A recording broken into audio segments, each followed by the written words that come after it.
He dumped me on Valentine's Day. The reason? My sex drive was too high. Once a month is too high. Why didn't he just admit he couldn't keep up? So I went to drown my sorrows. In an alley behind the bar, I found a gorgeous, beat-up guy. Shirt torn, abs and V-lines on full display. How much for a night? I asked, drunk off my ass. 100 grand, he said, his eyes like a wolf's. I gritted my teeth and sent the money. But when I dragged him home to check out the goods, he grabbed my wrist. All right, boss. Who's the target this time? You're too much for me. I can't handle it. We're done. On Valentine's night, I read my boyfriend's text and just had to laugh. Did he really think I was that stupid? That I didn't know he was spending Valentine's with another woman? In a hotel room he paid for with my card. So I just went ahead and called the cops. Then I went to a bar and downed half a dozen beers. Full of anger and bad ideas, I took a shortcut through a dark alley on my way home. That's when I almost tripped over a pile of trash. I looked down, and my breath caught. It was a man. A man so handsome it could blind you. Though he looked like he was barely breathing. His white shirt was torn to shreds, clinging to his well-defined chest and abs, stained with blood. The V-line of his hips disappeared into his waistband, and my mouth went dry. His lip was split, his cheekbone bruised, but his features absolutely perfect. Vulnerable yet fierce, like a wounded stray wolf. My drunk brain immediately sized him up. He must be an escort, too handsome for his own good, who got jumped by his jealous competition. The poor thing. There. Let me take care of you. I crouched down beside him and gave him a push. Hey, you still working? How much for a night? His eyes snapped open. The look in them was terrifyingly fierce, like he was about to tear me apart. Hot. But a second later, his gaze swept over my clothes and the beer in my hand. The murderous aura vanished, replaced by a deep, assessing stare. His voice was hoarse, but it had a hook to it. 100 grand. Up front. My heart was pounding. 100 grand? Is he plated in gold or something? But then I looked at his face, at that body, and thought about my ex's pathetic performance. This was a matter of pride. You're on. I practically yelled, fumbling with my phone to send the money. I'm buying. You're coming home with me. I struggled to help him up. But he suddenly grabbed my wrist, his grip shockingly strong. He pulled himself closer, the warm, metallic scent of blood mixed with a cold, sharp smell hitting my face. He stared into my eyes and lowered his voice. I know the rules. Payment first, then the job. So, tell me, boss. This time. Who are we killing? Kill who? My mind went blank. The alcohol vanished, and a cold sweat broke out all over me. What did you say? My voice was trembling. I tried to pull my hand back, but he held it in a death grip. His gaze was as sharp as a scalpel, boring into me, not missing the slightest twitch of my expression. I took the money, so I have to do the job. His tone was calm, but it carried an unquestionable, oppressive weight. Target's information. Name, address, photo. Or, you can take me to identify him now. I was floored. Completely floored. This was not how I imagined the service would go. Has the industry gotten this competitive? Do they offer added services like role-playing now? He's taking it a little too seriously, though, right? See? The second I dump a loser, my life starts looking up. Hey, handsome, let's talk about this back at my place. We can't discuss this stuff out on the street, you know? I'm shy. I suppressed my pounding heart and, with all my might, propped him up. This is so exciting. I am so ready for an upgrade.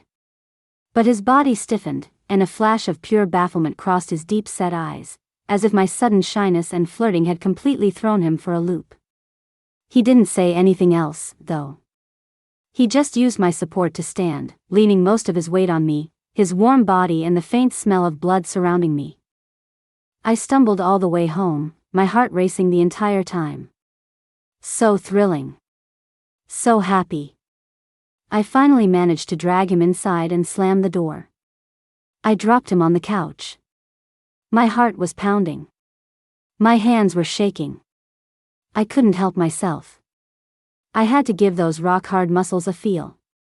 Damn. Felt good. I squatted by the sofa, cupping my face in my hands. So, what's next? Are we role-playing? Killer and target? Wow. That sounds so exciting. Are you into rougher stuff? Tying up hands and feet? A blindfold? Or... I got more and more excited as I spoke, my mind flashing with all sorts of X-rated scenarios. My limp noodle ex could never. I really hit the jackpot. I eagerly pulled out my phone, opened a same-day delivery app, and started muttering to myself. We need the right props, right? Rope? Handcuffs? A blindfold? A little whip? What about candles? Oh, what do you professionals prefer? Give me a recommendation. I was frantically adding items to my cart, completely missing the fact that the expression on his face had shifted from bewilderment to an extremely complex sense of absurdity. He watched me, his Adam's apple bobbing as he swallowed. His voice was even raspier than before. What are you doing? Placing an order. Same-day delivery is super fast, so just hang on. I looked up at him with a sincere expression. We're going to play, aren't we? We need the right props.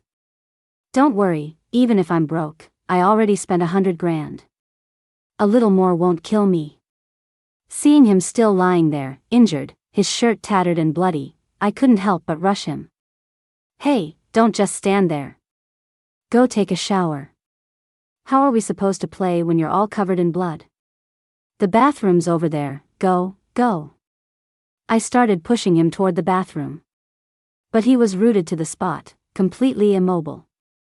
He grabbed my wrist, stopping me, his expression a complicated fog. A shower? Play. He repeated the words as if he couldn't grasp the connection between them. Yeah. I nodded emphatically, trying to wrench my hand free. You have to be clean to get down to business. Don't worry, my skills are. I'm a very fast learner. I promise I'll play my part. He fell silent. For a full 10 seconds. He just stared at me, his gaze seeming to pierce through my skull to see just how much filth was packed inside. Then, very slowly, enunciating every syllable, he spoke. Each word landed like a stone on ice. Ma'am. This $100,000 you paid me. What? Service, exactly, were you buying? Huh? I froze, confused by his serious tone. You know. Bedroom services? What else? $100,000 for the night is a little steep, but hey, you're exactly my type. And I just got dumped, so His pupils seemed to constrict slightly. The look of absurdity on his face intensified. He released my wrist, raised a hand, and wearily pinched the bridge of his nose, as if he'd just heard the most unbelievable thing in the world. So, he concluded, his tone laced with a strange incredulity. You thought, when I asked you who to kill, I was role-playing with you? What else? I shot back, full of righteous indignation. What, are you a real hitman or something? Ha ha ha, come on, bro. You're a great actor, super intense eyes.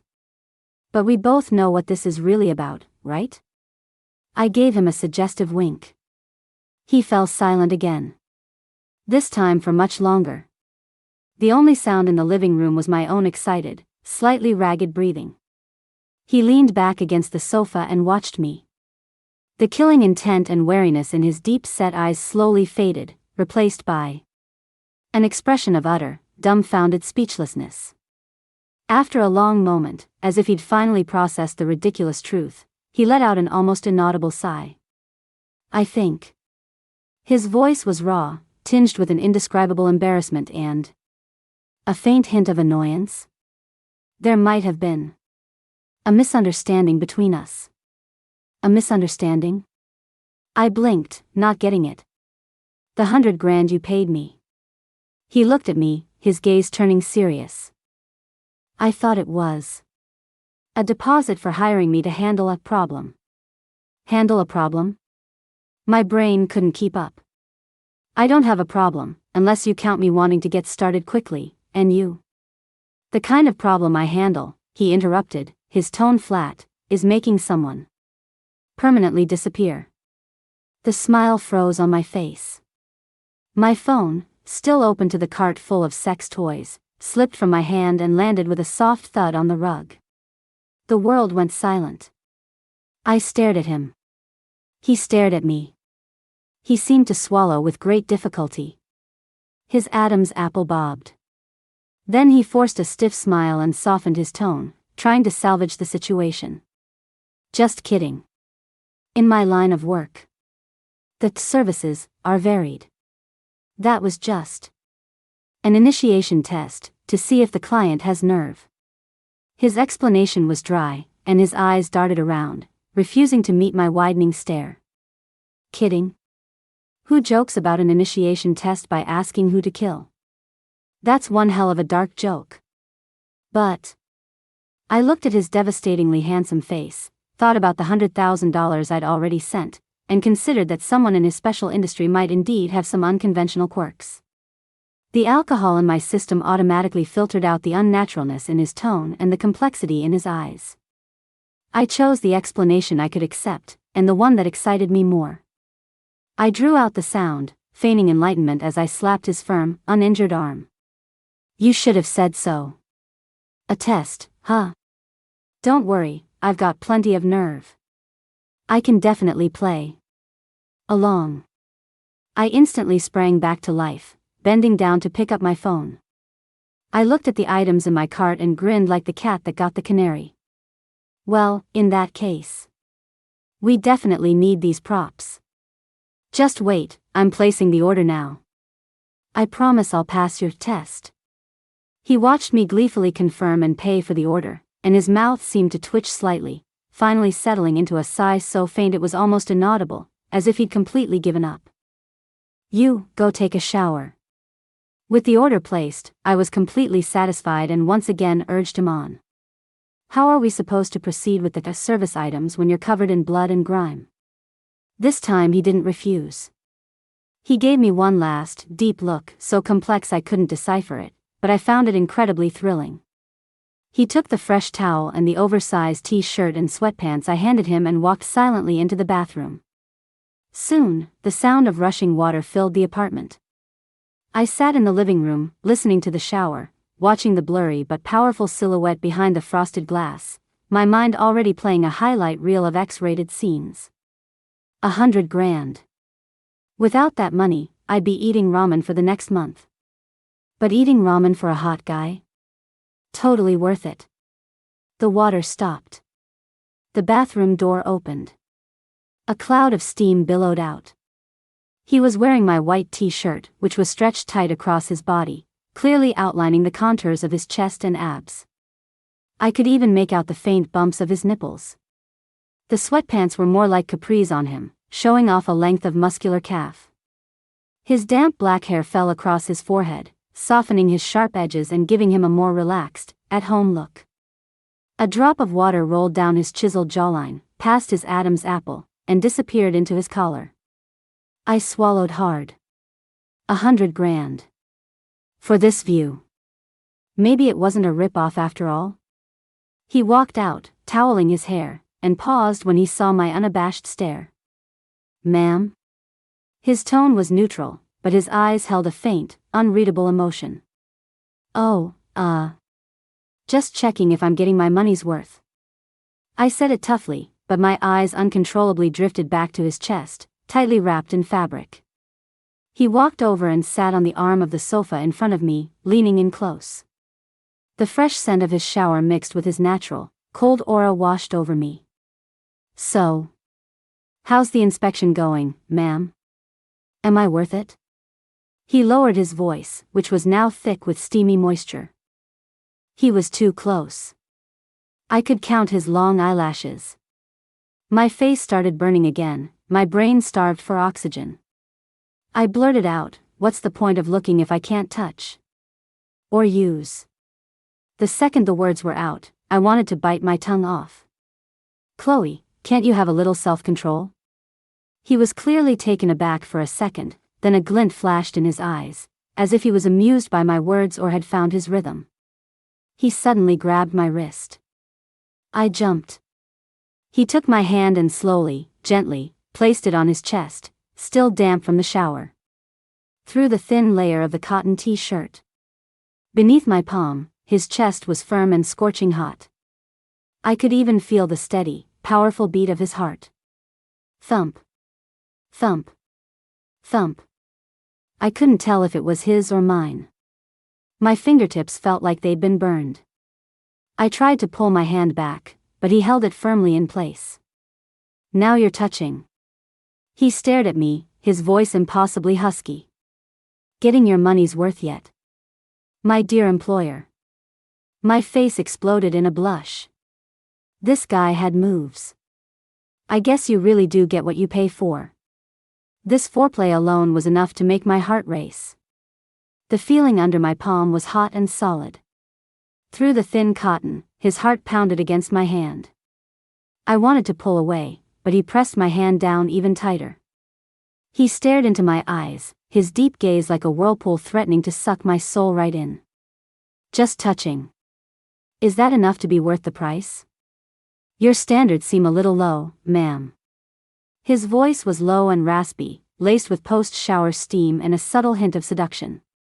His fingertips traced a light, teasing path over the soft skin on the inside of my wrist. It felt like a jolt of electricity. I shivered, my legs turning to jelly. Are we starting now?" He let out a low chuckle and finally released my hand. He looked out the window, lost in thought. Without the searing heat of his grip, my palm felt instantly empty and cool. "The items you bought haven't arrived yet. Why don't you go take a shower? Or I could help you with that." He leaned back leisurely, but his eyes remained locked on me. "No, that's okay, I can wash myself," I muttered.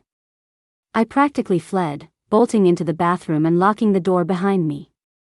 I leaned against the cool tile, gasping for breath. The person in the mirror was flushed, her eyes shimmering, looking every bit the lovesick fool. "Chloe, you are so screwed. You've been completely swept off your feet by a mysterious, ridiculously expensive, and possibly very dangerous escort. This is all my useless ex's fault. Otherwise, I never would have hired an escort. But honestly, to find an escort of this quality on my first try. How could I not consider myself lucky?" When I came out of the shower, the living room was lit by a single, dim floor lamp. He sure knew how to set a mood. He was still leaning against the sofa arm in the same position. Hearing me, he looked up. Our eyes met. The air seemed to thicken again. Ding dong. Ding dong. The doorbell rang. The delivery. The things I bought had arrived. Coming. I fumbled to open the door. The delivery guy at the door stared at me, wrapped only in a bathrobe, face flushed, eyes shining, then glanced at the man behind me, dressed in ill-fitting loungewear but unable to hide his fierce aura. The delivery guy's expression instantly became a complex, knowing look. Your delivery." The guy quickly shoved a huge, tightly sealed cardboard box into my arms, as if terrified that another second's delay would mean seeing something he shouldn't. "Thanks." I slammed the door shut, hugged the heavy box, and turned around excitedly. "The props are here. We can start now." He watched my cheerful display, his brow furrowing almost imperceptibly. I was completely oblivious, dragging the box to the center of the living room and eagerly tearing off the tape. The contents were dazzling as they spilled into view. Black leather handcuffs, a red ball gag, a long black feather whip, a whole set of ropes in various thicknesses, a blindfold, candles, and even an extremely skimpy, Hitman-themed lingerie set. I picked up the handcuffs, holding them up to him like a trophy, my eyes sparkling. Look! Isn't the quality on these amazing? Which one should we start with? Bondage? Or an interrogation play? His eyes scanned the box of torture devices, and his expression froze. A wave of immense confusion washed over his deep-set eyes, which then seemed to finally comprehend the true purpose of these items. His pupils constricted slightly, and his face took on an expression of I am facing an unprecedented challenge in my professional career mixed with utter shock. He pointed at the box, his voice laced with a level of hesitation and uncertainty I hadn't heard before, even tinged with a hint of self-doubt. Ma'am, are you sure? These are the tools for this service? Of course. I nodded vigorously, picked up the small whip, and gave it a test swing in the air with a swoosh. How about it? Doesn't that just feel right? Don't worry, I've never used them before, but I'm a really fast learner. I already have the script in my head. You're a cold-blooded killer, I'm your employer, and you have to brutally interrogate me? No, that's not right. It's just, you know, the kind of stuff you can't show on TV. I got more excited as I talked, not noticing his expression had shifted from shock to an indescribable complexity. He raised a hand and pressed hard on his temple. He was silent for a few seconds, as if steeling himself. He bent down and, from the pile of bizarre objects, picked up the most normal-looking and sturdy item, the black handcuffs. He weighed them in his hand, the metal glinting coldly between his fingers. Then, he looked up at me, his gaze becoming extremely focused and professional. I understand, he said, his tone suddenly calm and steady, as if he had just clocked in for work. The client's preferences are unique. He took a step forward, his intimidating presence returning in full force. In that case, as you wish. We will proceed according to strict industry standards. Before I could even process what industry standards he was talking about, his wrist flicked. With a soft click. A cold ring of metal snapped around my right wrist. He had flawlessly cuffed me. I froze. Before I could cry out, he moved like a ghost, grabbing my left arm and twisting it behind my back. Click. Another crisp metallic sound. My left wrist was cuffed, too. And somehow, by manipulating the chain between the cuffs, he had locked my hands behind my back. The entire process was fluid and took less than 2 seconds. I didn't even see how he did it. Is this industry really that competitive? You don't just have to be handsome and built, you need skills, too? What? What are you doing cuffing me? I tried to struggle. But the handcuffs were locked tight, impossible to break free from. The man's strength was terrifying in his hands, I was like a helpless chick. Wait a second. Weren't you half dead just a minute ago? Weren't you beaten and covered in injuries? How are you so full of energy now? He leaned down, getting close to me as I stood there, cuffed and completely defenseless. His wolf-like eyes glinted with a look that was both extremely dangerous and extremely serious. Boss. He whispered in my ear, his tone as calm as if he were discussing dinner plans, but the words he spoke sent a chill down my spine. Standard procedure requires securing the target before taking action. Now, please confirm your directive again. The target you want me to handle, name, address, photo. Please provide them. Or.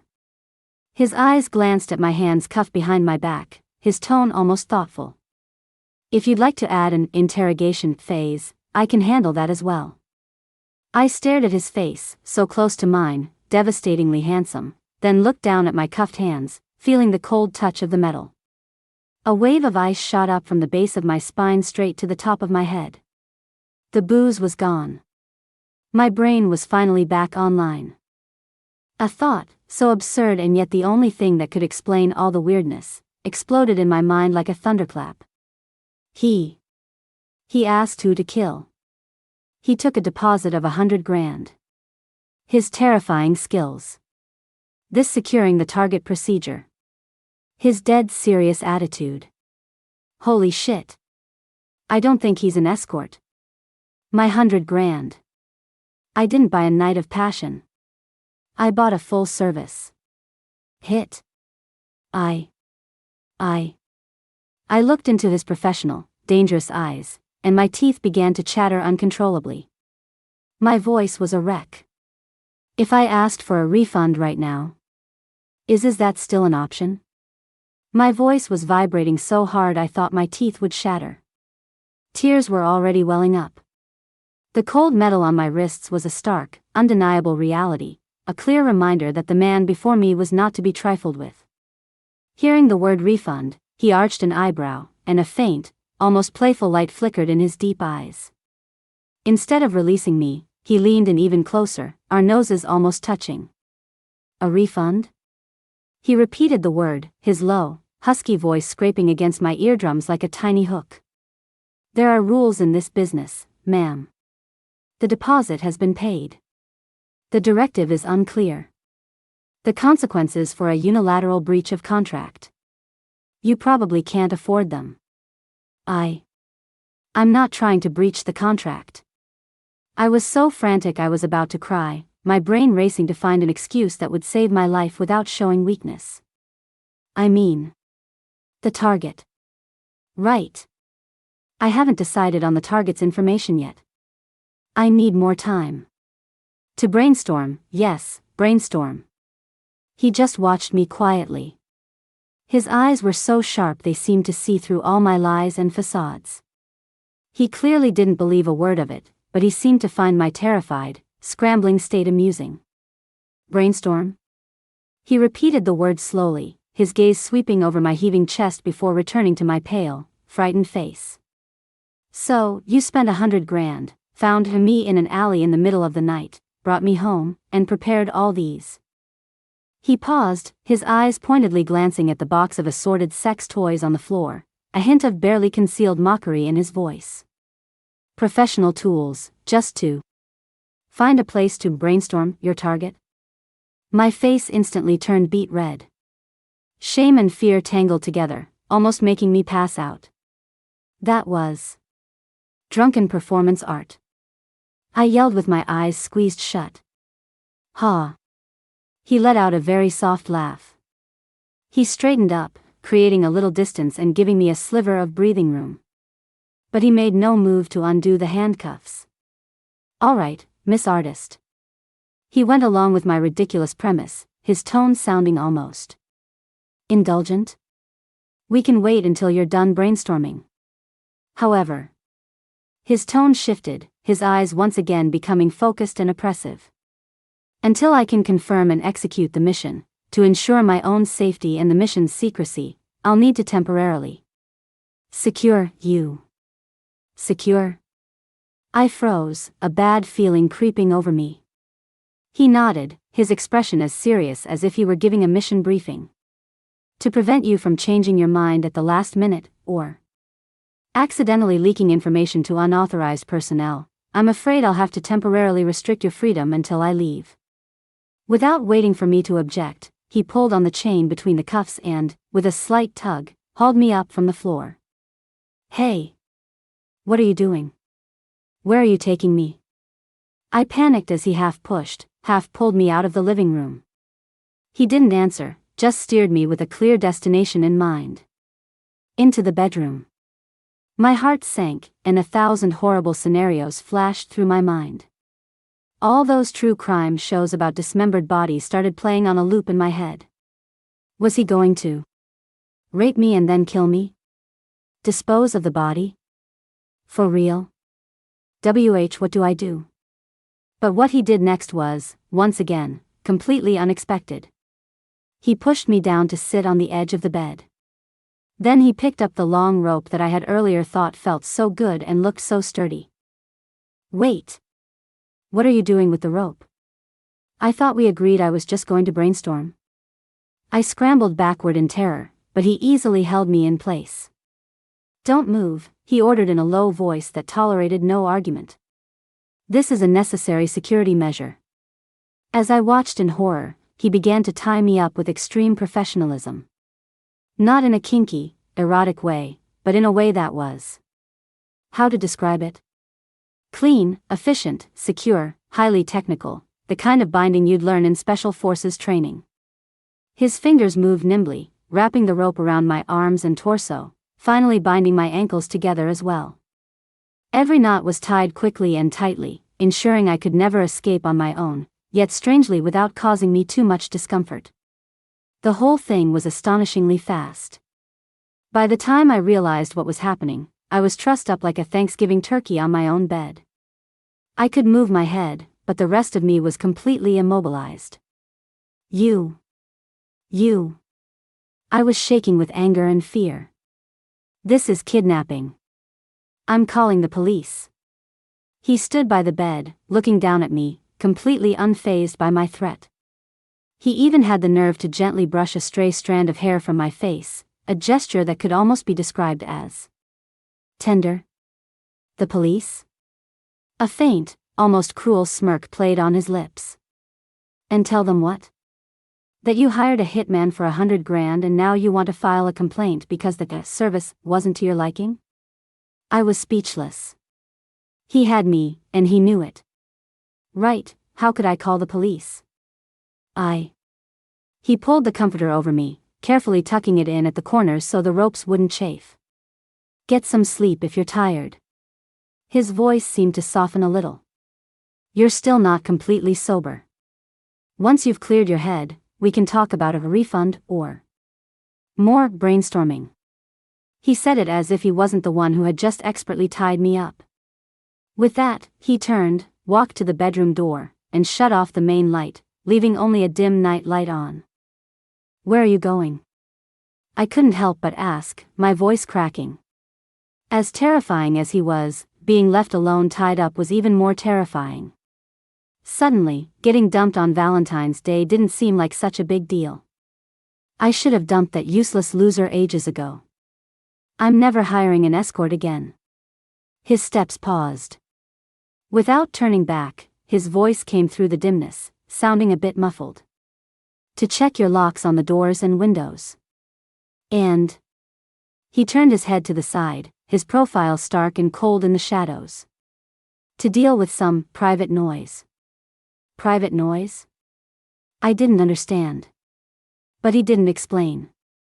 He just gently closed the bedroom door. Click. A soft sound. Did he lock the door from the outside?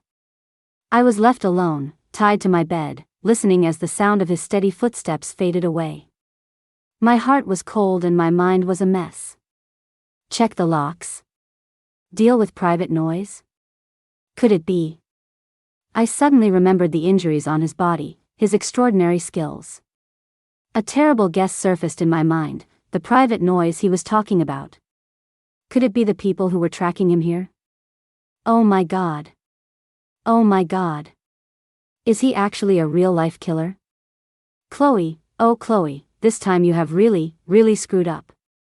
I squeezed my eyes shut in despair, hearing what sounded like a very faint thud from outside the window, like something heavy hitting the ground, before silence returned. Outside the bedroom door, it was dead silent. The seconds ticked by, each one feeling like a century. Bound tightly, my hearing was amplified by the extreme fear. After that thud, I hadn't heard any sounds of fighting or talking. What happened to him? Did he win? Or? I didn't dare think about it. If he died, would I be next? Just as I was about to go crazy from my own spiraling thoughts. Click. The bedroom lock turned softly. My heart leaped into my throat. I held my breath, staring at the door as it slowly swung open. In the dim light, his tall figure appeared in the doorway, bringing with him the chill of the night air and a faint, almost imperceptible metallic smell. It was the smell of blood. My pupils constricted. He closed the door behind him and walked steadily to the side of the bed. By the faint glow of the night light, I could see beads of sweat on his forehead, and his breathing was a little more rapid than before, but his eyes were still calm, even deeper than before. There were minor scrapes and swelling on the knuckles of his right hand. He just fought someone. Are you okay? My voice trembled as the words escaped me. The fear was still there, but an inexplicable wave of worry washed over me. If something happened to him, I, his accomplice, would definitely be the next one to go down. He didn't seem to expect me to ask that. He paused, glanced down at his reddened knuckles, and said flatly, "I'm fine. Just a small problem, all cleaned up." Cleaned up. Those two words sent a chill down my spine. That was a living person. He said it like he was taking out the trash. But strangely, I wasn't as scared as before. Maybe it was because he came back, maybe because he didn't seem to have any intention of hurting me, or maybe it was the look in his eyes now. Beneath the coldness, there was a trace of exhaustion I couldn't quite place. He watched me silently for a few seconds, then suddenly leaned over. I squeezed my eyes shut, thinking he was finally going to handle me. But the pain I expected never came. I only felt his warm fingers move deftly, and the tight bindings on my wrists and ankles suddenly went slack. He untied the ropes, and even unlocked the handcuffs. I opened my eyes in surprise, flexing my wrists, which were now marked with red lines. I looked at him in confusion. "Why did you let me go?" I asked, puzzled. Wasn't he afraid I'd scream or try to run? He didn't answer right away. He turned and walked to the window, pulling the curtains shut, making sure not a sliver of light from inside was visible from the outside. Then he carefully checked the bedroom door lock and even moved my heavy dresser, silently pushing it against the door. After all that, he finally looked back at me, his expression complex. "Those people earlier were after me," he said, his voice low, stating a fact with a calmness that was no longer threatening or performative. "You see now, my work is dangerous. I never intended to drag you into this." He walked to the side of the bed but didn't sit, instead leaning against the opposite wardrobe, maintaining a safe distance from me. This small gesture strangely calmed my frayed nerves. "That $100,000. I whispered. "I'll give it back to you." He cut in immediately, his tone resolute. "When it's light out and I've confirmed it's safe, I'll transfer the money and leave. I hope you'll forget tonight ever happened."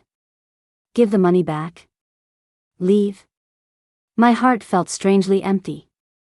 The fear was still there, but the thought of this mysterious, dangerous, and powerful man disappearing like a dream brought on a strong sense of unreality and a faint pang of loss. He looked so tired.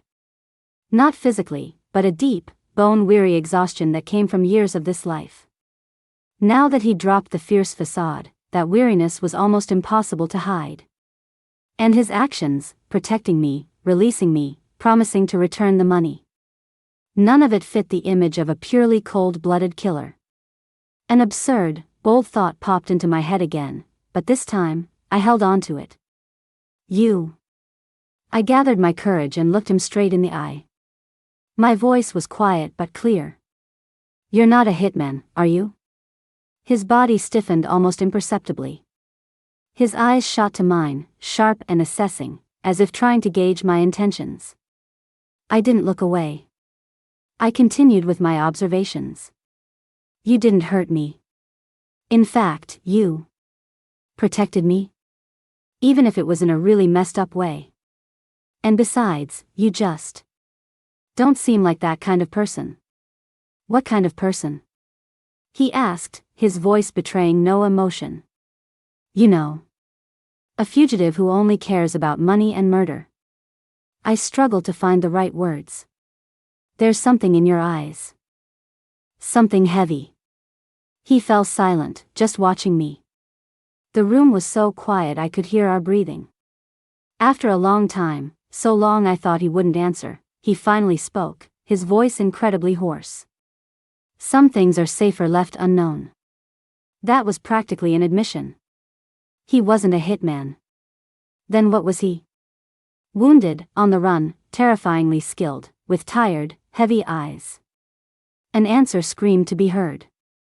I gasped, clapping a hand over my mouth, my eyes wide with disbelief. He saw the shock and speculation in my eyes. He didn't confirm or deny it. He just closed his eyes wearily, his Adam's apple bobbing with a difficult swallow. It was a silent admission, and a silent warning. In that moment, all the fear and absurdity washed away, replaced by a profound shock and an indescribable ache in my heart. What on earth was he going through, all alone?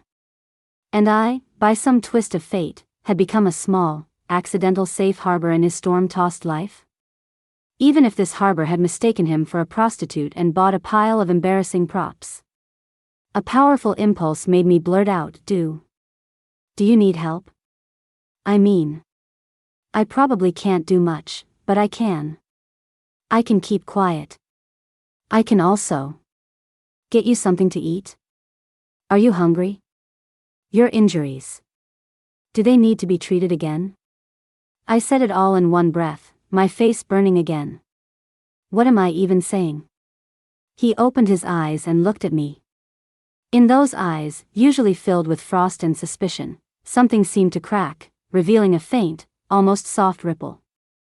He looked at me as if he were truly seeing me for the first time, a girl who gets drunk and picks up strange men, with a bizarre way of thinking, who's a coward but also has a strange, inexplicable kindness and bravery.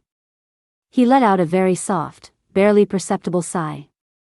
No, thank you. His voice was still low, but it had softened considerably.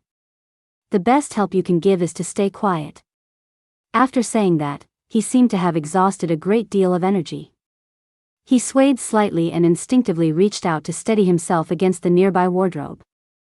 The sweat on his forehead was heavier now, and his face looked pale in the dim light. His injuries. They were definitely not as minor as he'd made them out to be. Sit down.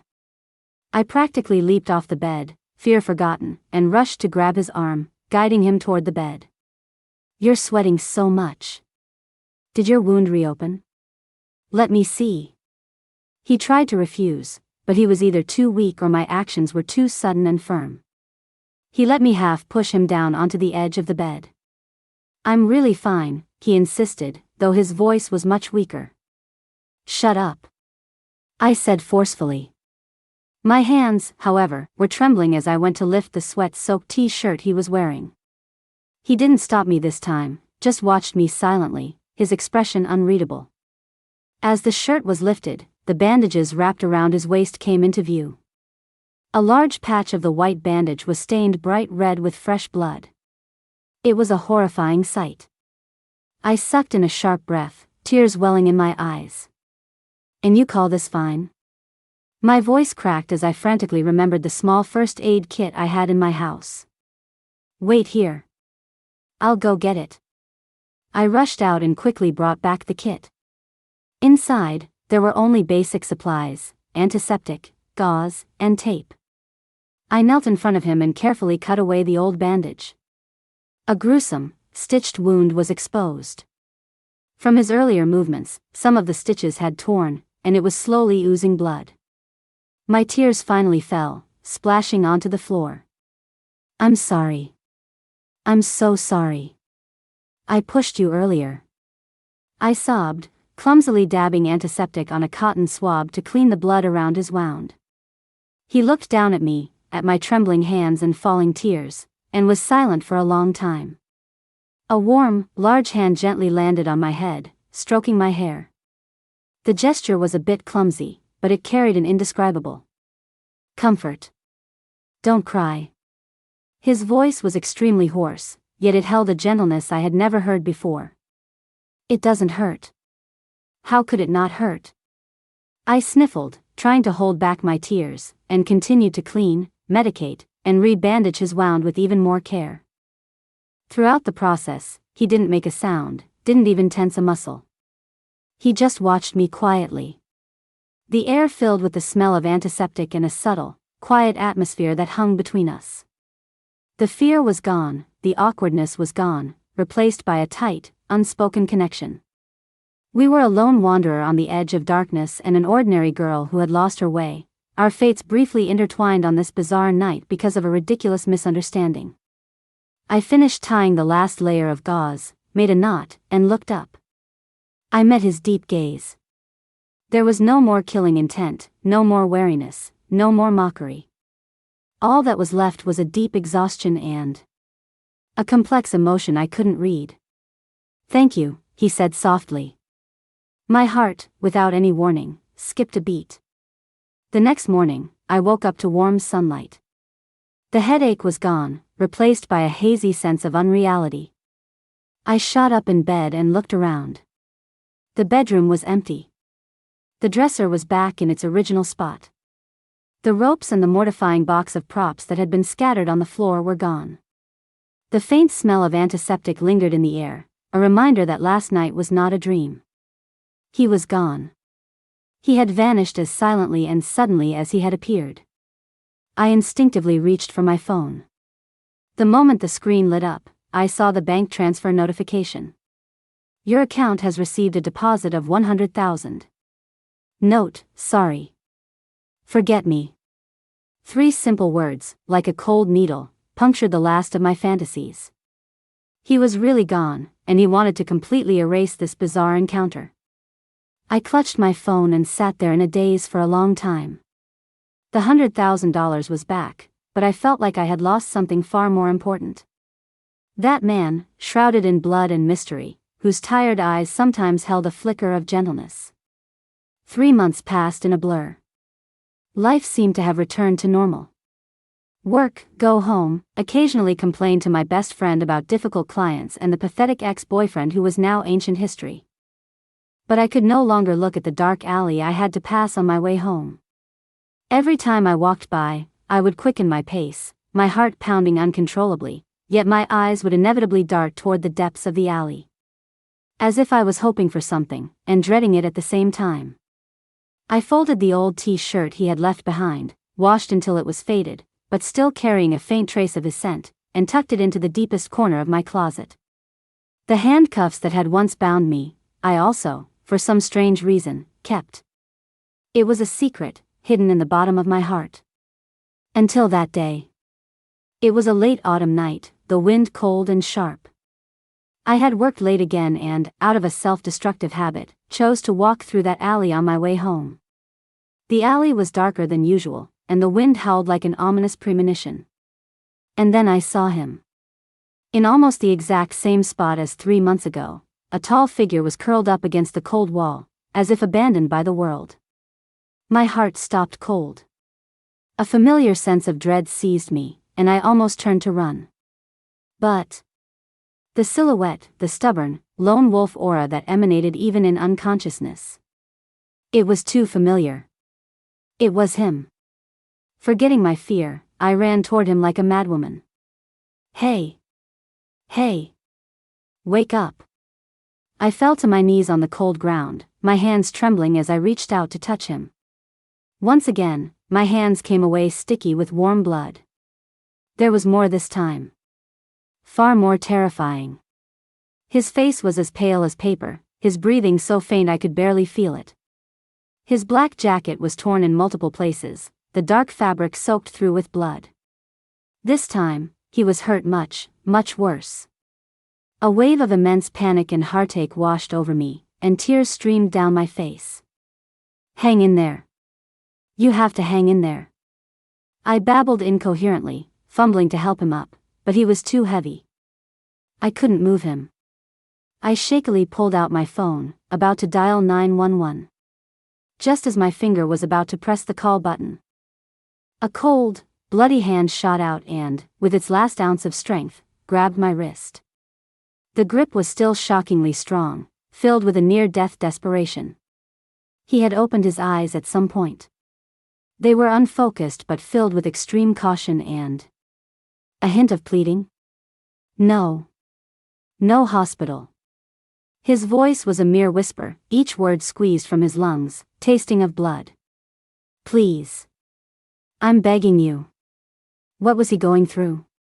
But you'll die. I cried out.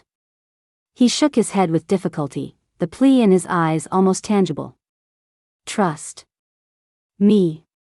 One more time. Take me. Home. Home. My home. 3 months ago, I had picked him up from this very spot and taken him home. Fate was playing a cruel, cyclical joke. Looking into his eyes, so deep, so full of stories and pleas even on the brink of death, all my hesitation and fear vanished. Only one, crystal clear thought remained: I have to save him. I must save him. Okay. Home. We're going home. I gritted my teeth and, using every ounce of my strength, tried to hoist him up. This time, it was even harder than the last. He was completely unconscious, his full weight pressing down on me. I practically dragged him, fighting for every inch, out of the alley, into the elevator, and finally, back into my apartment. By the time I got him onto the sofa, I was nearly collapsed, soaked in his blood and my sweat. Without even taking a breath, I rushed to get the first aid kit I had used once before. When I cut away his blood-soaked clothes and revealed the crisscrossing network of new and old scars, my tears broke free again. The new wounds were scary, while the old scars told the brutal story of a life lived constantly on the edge of death. Crying, I worked with hands that were more skilled but trembled even more than last time, cleaning his wounds, stopping the bleeding, and bandaging him up. There was only so much I could do, just treating the most glaring external injuries. Throughout it all, he remained unconscious, his brow furrowed in what seemed to be immense pain. I stayed by his side, gently wiping the blood from his face and hands with a damp cloth, revealing the pale but still heart-stoppingly handsome face beneath. I don't know how much time passed. The sky began to lighten. His body temperature finally started to rise, and his breathing became steadier. My eyes were so heavy I could barely keep them open, but I forced myself to stay awake. Just then, his long eyelashes fluttered, and he slowly opened his eyes. Those familiar, deep eyes were at first filled with their usual wariness and confusion. But the moment they landed on me, the ice melted away, replaced by immense shock and an indescribable, surging emotion. He opened his mouth, tried to speak, but no sound came out. I looked at him, tears welling up again, but I managed to force a smile. You're awake. His gaze swept over the fresh bandages on his body, then to my swollen eyes and disheveled state. His Adam's apple bobbed violently. Why? His voice was so hoarse it was almost broken. Why did you save me? Again? I took a deep breath, wiped the tears from my eyes with the back of my hand, and looked straight into his eyes. Using the very same question he had asked me 3 months ago, I asked him back, word for word, with grave seriousness.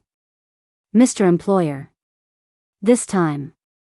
Who are we saving? He froze, his pupils constricting as he stared at me in disbelief.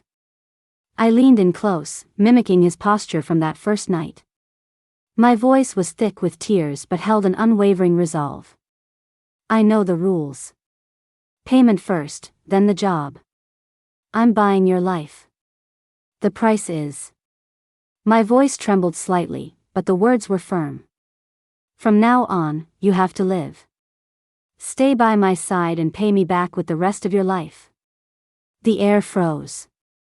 He lay on the sofa, motionless, just looking at me, his eyes, always hiding endless secrets and fatigue, seemed to thaw, as if a spring tide were surging through them, finally culminating in a nearly shattered, profound emotion. He was silent for a very, very long time. So long that my courage was about to run out. Then, very slowly, as if using all his strength, he raised his uninjured hand and gently touched my cheek. His fingertips were cold, but they trembled with a delicate care. He looked at me, his gaze as deep as a vortex, churning with guilt, gratitude, fear, and a fiery, brilliant emotion I had never seen before. He finally spoke, his voice still hoarse, but filled with a relieved certainty and an unprecedented tenderness. Okay. Boss.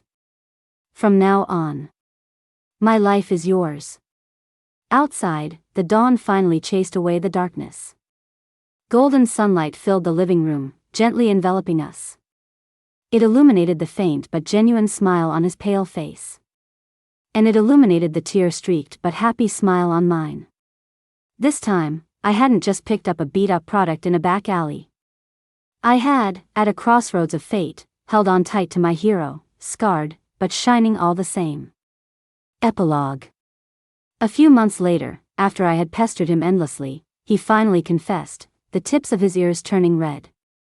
That day, when you said you wanted to buy me, the recording pen in my pocket happened to be on. He held back a laugh and pulled me into his arms.